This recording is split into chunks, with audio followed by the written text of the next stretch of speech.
काय म्हणतोस? राजा काका, हा. तुला खरंच भाजलं नाही ना? अरे कशाने भाजणार आहे?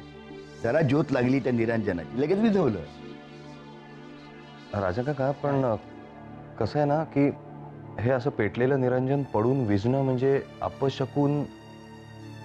काय सतीश, शकून अपशकून हे आपल्या मानण्यावर अवलंबून असतं, कळलं का?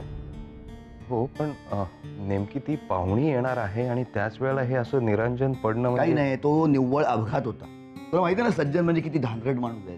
त्याच्याकडून हे असं अपेक्षित आहेत, यात अनपेक्षित काही नाही.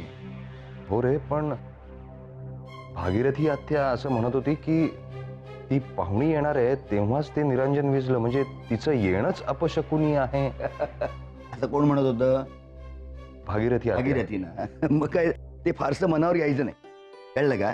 अरे ती तसं म्हणणार, ती जुन्या जरा विचारांची आहे.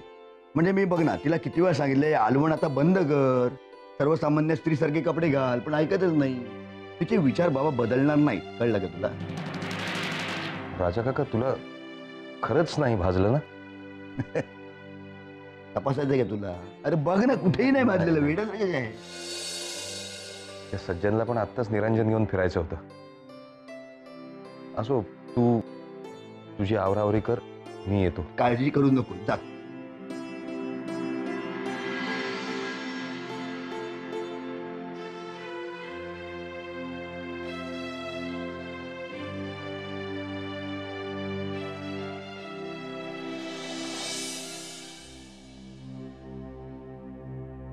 मनोरमा मनोरमा, खुश खबर आहे.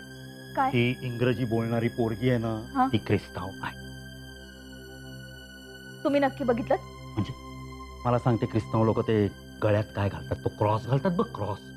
सगळे ख्रिश्चन लोक घालतात ते, आणि हे सगळं आपल्या अक्कादाला माहित नाही. कशावरून? नाही म्हणजे ती पाहुणी आहे म्हणून, किंवा अजिंक्य तिच्या बरोबर कसा वागतो ह्यावर बारीक लक्षात ठेवता येईल म्हणून तिला वाड्यावर बोलवलं असेल. तर नाही, हे जर का आधीच त्यांना माहित असतं तर अक्कादा वाड्यावर असे परधर्मातल्या कोणाला राहायला बोलवत नाही. आणि अजिंक्यचं वागणंच असं वाटतंय की अक्कादाना हे माहीत नसावं. म्हणजे काय?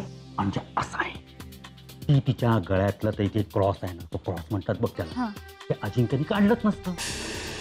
मी लक्ष ठेवलं होतो, तर डोळे असे ठेवले होते तिथे, काय कोण काय काढते, आणि मग अजिंक्यनी ते गळ्यातलं ते चिन्ह काढलं. पाहिलं?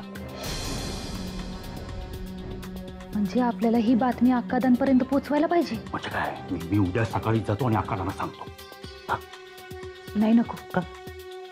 आता ताईपणा करू नका. नाही म्हणजे अक्कादांपर्यंत ही बातमी पोहोचवायलाच पाहिजे. पण जर अजिंक्यचा गोड बोलून वापर करायची संधी मिळाली तर हे सरकारसनी कळता कामा नाही. अजिंक्य आपल्या बाजूने उभा राहणार नाही. हो, क्या म्हणजे मी तोंड गप्प ठेवून बसायचंय का? हा, किमान हे प्रकरण काय वळण घेतंय हे कळे पतूर. आळीमिळी गुपचूप